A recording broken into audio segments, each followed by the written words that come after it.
اعوذ باللہ من الشیطان الرجیم بسم اللہ الرحمن الرحیم قال یا آدم انبئہم باسمائہم، اللہ نے فرمایا کہ آدم ان کو بتاؤ ان کے نام.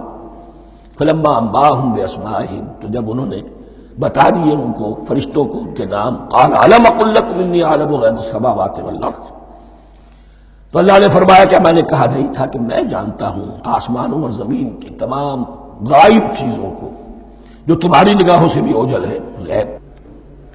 میں ہر شے کا جاننے والا ہوں. وَأَعْلَمُ مَا تُبْدُونَ وَمَا كُنْتُمْ تَكْتُمُونَ، اور میں جانتا ہوں جو کوئی تم ظاہر کر رہے تھے، جو کوئی تم چھپا رہے تھے. چھپانے میں محسوس ہوتا ہے کہ ان کی خواہش یہ تھی کہ خلافت ہمیں ملے. ہم خدام ادب ہیں، ہر وقت تسبیح و تحمید اور تقدیس میں مصروف ہیں، جو حکم ملتا ہے بجا لاتے ہیں. تو یہ خلافت کسی اور مخلوق کو کیوں ملے؟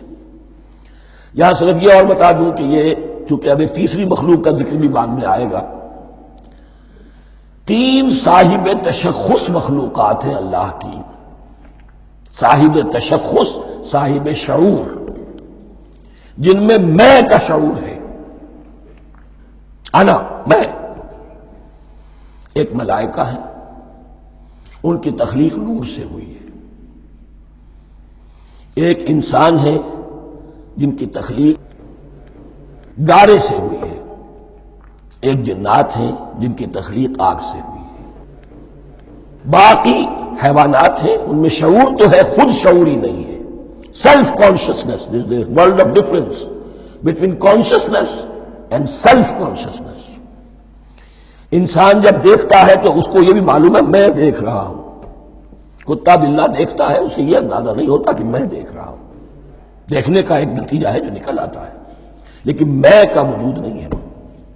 یہ انا، سیلف، ایگو، یہ انسان میں ہے، جنات میں ہے، شعور میں، اور فرشتوں میں ہے. ایک نوری مخلوق، ایک ناری مخلوق، ایک زمین کے اس کرسٹ میں یہ جو مٹی اور گارے، مٹی اور پانی کا جو ملغوبہ ہے گارے کی شکل میں، اس سے بنا ہے.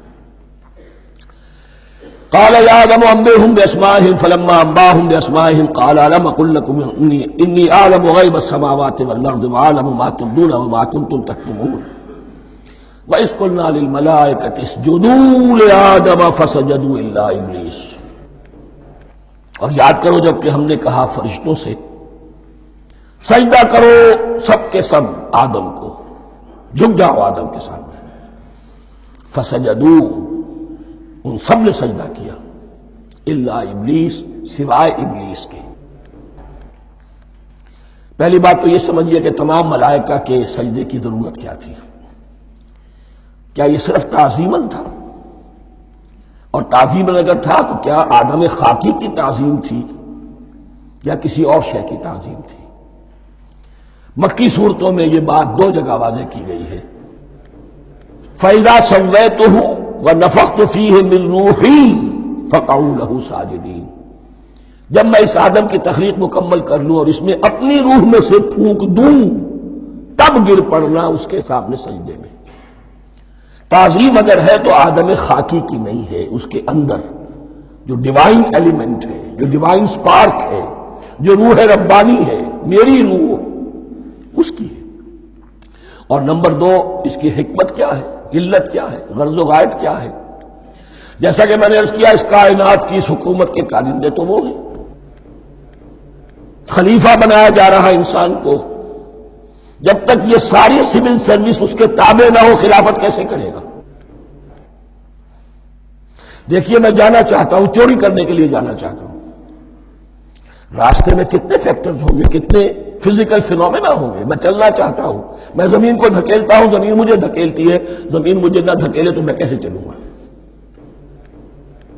یہ پوری کائنات جو ہے، یہ جب ہم کو ارادہ کرتے ہیں اور کوئی فعل کرتے ہیں تو اس فعل کے پورے ہونے میں، اس کے ظہور میں نہ معلوم کون کون سے ایلیمنٹس ہیں، کون کون سی فورسز آف دی نیچر ہیں جو ہمارے ساتھ موافقت کرتی ہے تو ہم وہ کام کر سکتے ہیں. اور ان سب پر فرشتے مامور ہیں، ہر ایک کی اپنی ڈومین ہے. اگر وہ تابع نہ ہوں تو خلافت کی کوئی معنی نہیں. خلافت دی گئی ہے، یہ ادھر جانا چاہتا ہے جانے دو، یہ نماز کے لیے مسجد میں جانا چاہتا ہے جانے دو، یہ چوری کے لیے نکلا ہے نکلنے دو، اس لیے کہ اس کو جو اختیار دیا گیا ہے اس کے اختیار کے استعمال میں یہ تمام جو قوتیں ہیں وہ اس کے ساتھ موافقت کرتی ہیں، تب اس کا کوئی ارادہ وہ اچھا ہو یا برا وہ پایہ تکمیل کو پہنچ سکتا ہے۔ یہ گویا کہ سبارڈینیشن اس کے لیے سمبل کہ تمام فرشتوں کو جھکا دیا گیا۔ البتہ اس آیت میں ایک مغالطہ پیدا ہوتا ہے، الا ابلیس، سوائے ابلیس کے۔ مغالطہ یہ پیدا ہوتا ہے کہ شاید وہ بھی فرشتہ تھا، اس لیے کہ حکم تو فرشتوں کو دیا گیا تھا۔ پھر نوٹ کیجئے اس سے پہلے، بہت پہلے سورہ کہف نازل ہو چکی ہے، اور سورہ کہف میں فرما دیا گیا ہے کان من الجن ففسق عن امر ربی، وہ جن تھا پس اس نے سرکشی کی اپنے رب کے حکم سے۔ فرشتے کی شان یہ نہیں ہے، وہ اللہ کے کسی حکم کی سرتابی نہیں کرتا۔ لا یعصون اللہ ما امرہم ویفعلون ما یؤمرون، وہ اللہ کے کسی حکم کی نافرمانی نہیں کرتے اور جو حکم ملتا ہے بجا لاتے ہیں۔ یہ جنات کے اندر اختیار تھا، جیسے اختیار انسانوں کو دیا گیا ہے۔ جنات میں نیک بھی ہیں بد بھی ہیں، اعلیٰ بھی ہیں ادنا بھی ہیں، جیسے انسانوں میں۔ لیکن یہ عزازیل جو جن تھا علم اور عبادت دونوں کے اعتبار سے بہت بلند ہو گیا تھا، اور یہ فرشتوں کا یوں سمجھیے کہ ہم نشین، فرشتوں کے ساتھ اس طور سے شامل، جیسے بہت سے انسان بھی اگر اپنی بندگی میں، زہد میں، عبادت میں، نیکی میں ترقی کرے تو ان کا ملائے اعلیٰ کے ساتھ، عالم ارواح کے ساتھ، عالم ملائکہ کے ساتھ ایک رابطہ قائم ہوتا ہے۔ اسی طریقے سے وہ جو عزازیل تھا جن ہونے کے باوجود اپنی نیکی، عبادت، پارسائی اور اپنے علم میں فرشتوں سے بہت آگے تھا، اس لیے معلم الملکوت کی شکل اختیار کر چکا تھا۔ اس کو اپنی زون تھا، یہ بات جیسا کہ میں نے عرض کیا 7 مرتبہ قرآن میں یہ بات آئی ہے، قصہ ابلیس و آدم، کہ فرشتوں کو حکم ہوا کہ سجدہ کرو، سب جھک گئے، ابلیس نے سجدے سے انکار کر دیا 7 مرتبہ۔ یہ 7ویں مرتبہ ہے جو ہم پڑھ رہے ہیں، مصحف میں پہلی مرتبہ آ رہا ہے، ترتیب نزول میں 7ویں مرتبہ آ رہا ہے۔